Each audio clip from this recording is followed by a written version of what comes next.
यदि आप share market में नए हैं तो बिल्कुल सही जगह पर है। सपोर्ट और रेसिस्टेंस कितने प्रकार के होते हैं, किस प्रकार से वर्क करते हैं?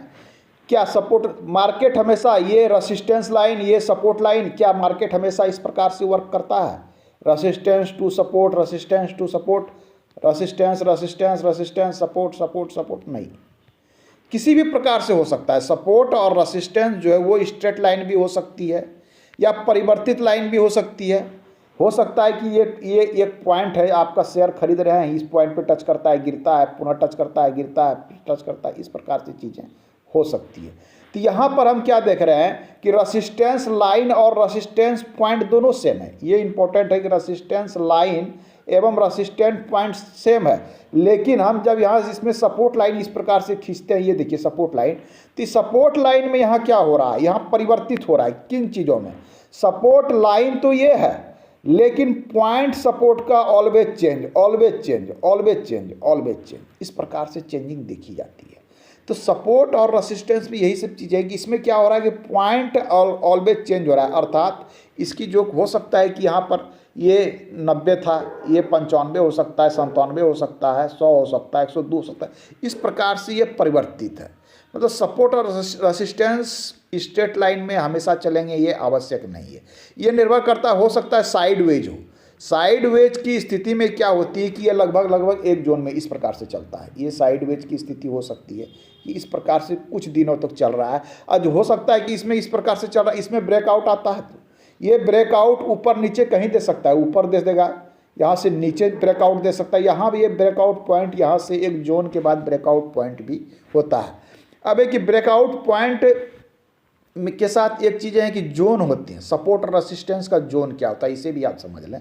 सपोर्ट और रेसिस्टेंस जोन कहने का अर्थ होता है यदि ये सपोर्ट, ये रेसिस्टेंस की लाइन है, ये मान लिया जाए एक जोन वर्क करता है, ये यदि ये मान के लीजिए ये 100 रुपये पर है, तो जोन का क्या वर्क होता है कि नीचे वाला एक लाइन इसमें और बनेगा।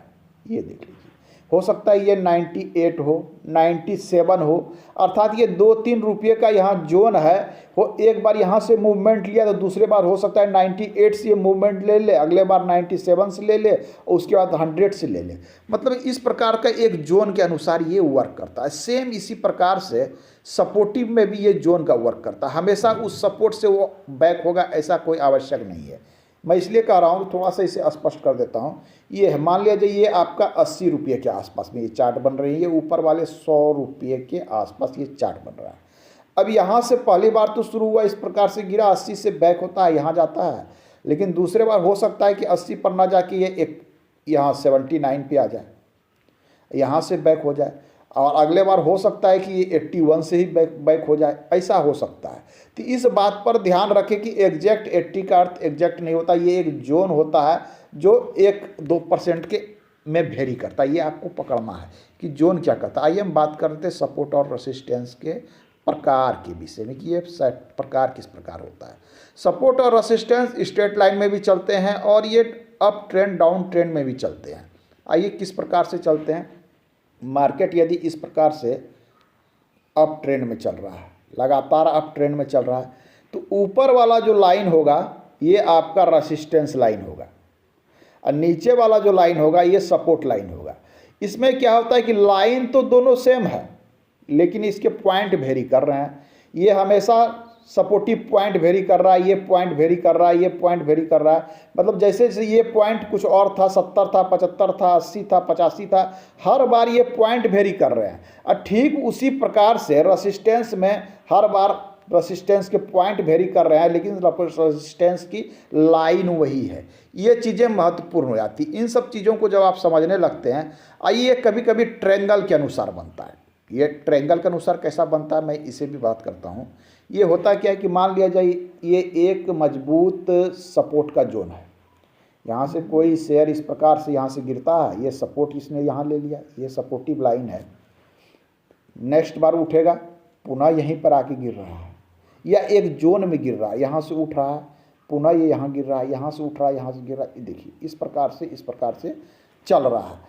ऊपर वाला जो हम देख रहे हैं कि रेसिस्टेंस का लाइन इस प्रकार से जाके मिलता है, तो एक ये ट्रायंगल का निर्माण करता है। इस ट्रायंगल का एक पॉइंट होता है, इस पॉइंट के पर पहुंचने से पहले ये ब्रेकआउट देता है।